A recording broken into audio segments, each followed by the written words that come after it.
APMC ભાવનગરમાં secretary ભરતી રદ મામલે ઉચ્ચ સ્તરીય તપાસની માંગ.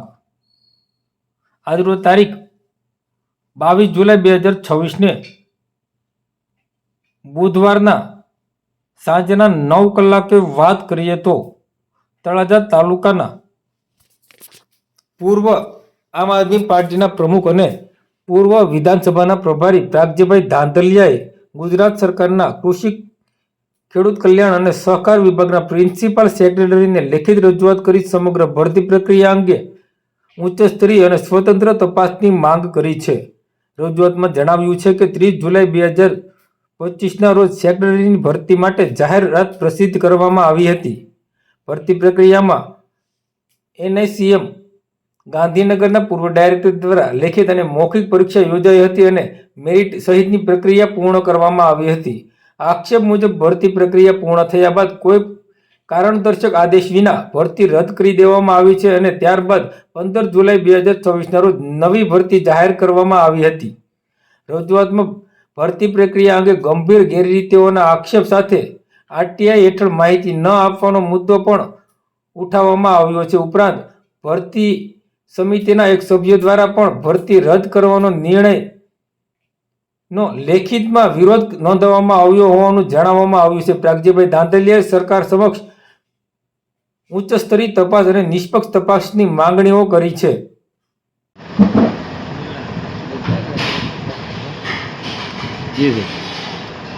મિત્રો, સમગ્ર ગુજરાતમાં ભ્રષ્ટ ભાજપની સરકાર, એમાંય ખાસ કરીને જે સહકારી એકમો છે, પછી તે માર્કેટિંગ યાર્ડ હોય, કોઓપરેટિવ બેન્કો હોય, દૂધ સંઘો હોય, કે એની ભરતીના કોઈ નિયમો જ નથી.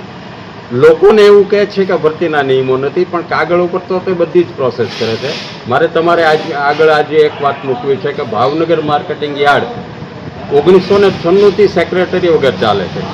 એણે ગયા વર્ષે 30/7/2025ના રોજ જાહેરાત આપી, બધી જ પ્રક્રિયા કરી. એનઆઈસીએમના પૂર્વ ડાયરેક્ટરને એણે તજજ્ઞ તરીકે રોક્યા, પરીક્ષા લીધી, ઇન્ટરવ્યૂ લીધા, બધું જ કર્યું.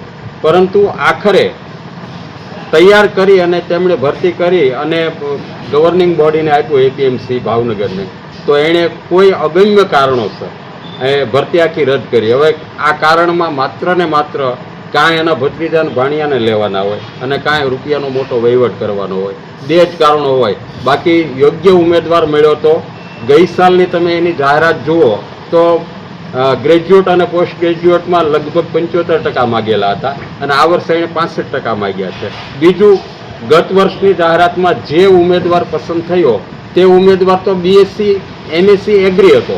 માર્કેટિંગ યાર્ડના સેક્રેટરી તરીકે બધા કરતાં ખેતીવાડીના તજજ્ઞને પહેલી પસંદગી આપે. આમ છતાં માર્કેટિંગ યાર્ડની ઈચ્છા હોવા છતાં કોઈ અગમ્ય કારણોસર ભાજપના સંગઠનમાંથી કોઈકે કીધું કે ભરતી કરવાની થતી નથી, કારણ કે તોડ ન થયો.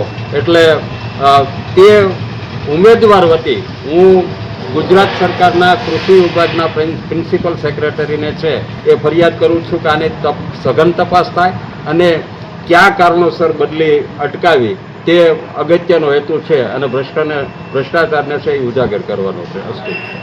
બદલી અટકાવી કે પછી અમે ભરતી જ નથી કરવી? બદલી તો અટકાવવી જ પડે ને ભાઈ. નવી જાહેરાત આપી છે. યોગ્ય ઉમેદવારને જો દેશમાં ન્યાય ન મળે, કાનૂનની પ્રતિબદ્ધતા જે હોવી જોઈએ, જે યોગ્ય ઉમેદવાર છે 75% વાળો છે તો એને 65% વાળો લેવાની જરૂરિયાત શું? એટલે ભરતી અટકાવવી જોઈએ અને જે પસંદ થયેલો છે તે ઉમેદવાર લેવાવો જોઈએ.